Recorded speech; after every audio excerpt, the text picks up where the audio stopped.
親愛嘅弟兄姊妹平安。喺教會年曆裏邊，今日係基督君王日，係一年之中最後嘅一個主日。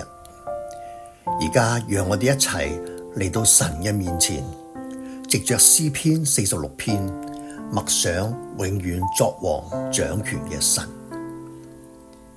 我哋嘅避難所，我哋嘅力量，我哋在患難中隨時嘅幫助。呢一節經文可能你已經好熟悉，但願今日聖靈讓佢再次進入你內心嘅深處。詩人話，所以地雖改變，山雖搖動到海深，我們也不害怕。呢個係一幅好震撼嘅畫面，大地喺度動搖，海浪翻騰波湧，肉眼可見嘅都唔再穩固，但係詩人卻話我哋不害怕。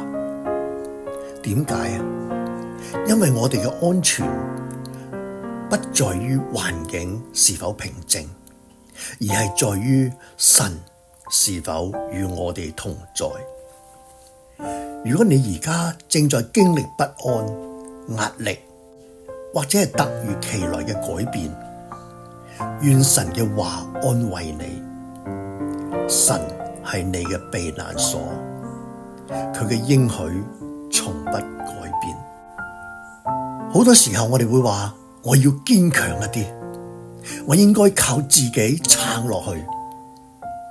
但係詩篇提醒我哋嘅力量係從嗰位親自扶持我哋，永遠同我哋一齊嘅神而嚟嘅，因為佢係隨時嘅幫助。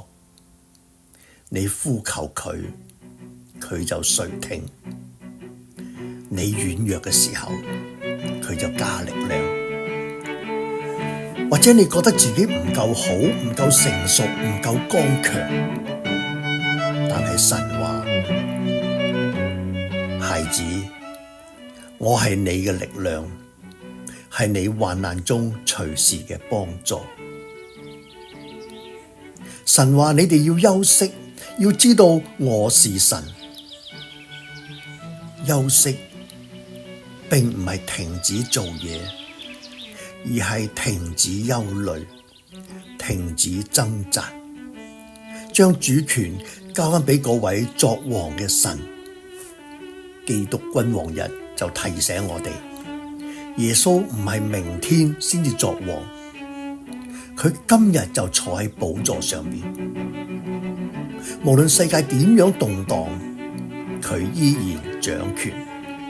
無論你嘅處境有幾困難，佢仍然喺度做工。神比你想象嘅更加主動，亦都更加願意幫助你。親愛嘅弟兄姊妹，若果你嘅生命正好似詩人所描述嘅咁樣，外在嘅環境係動盪，而你嘅內心又掙扎不安，今日神透過佢嘅話語同你講，我與你同在，我係你嘅避難所，我係你嘅力量。願你喺呢個基督君王日重新得到平安，因為耶穌永遠掌權，因為佢對你嘅愛不離不棄，因為佢係你喺風浪中嘅安全港灣。願神賜福俾你哋。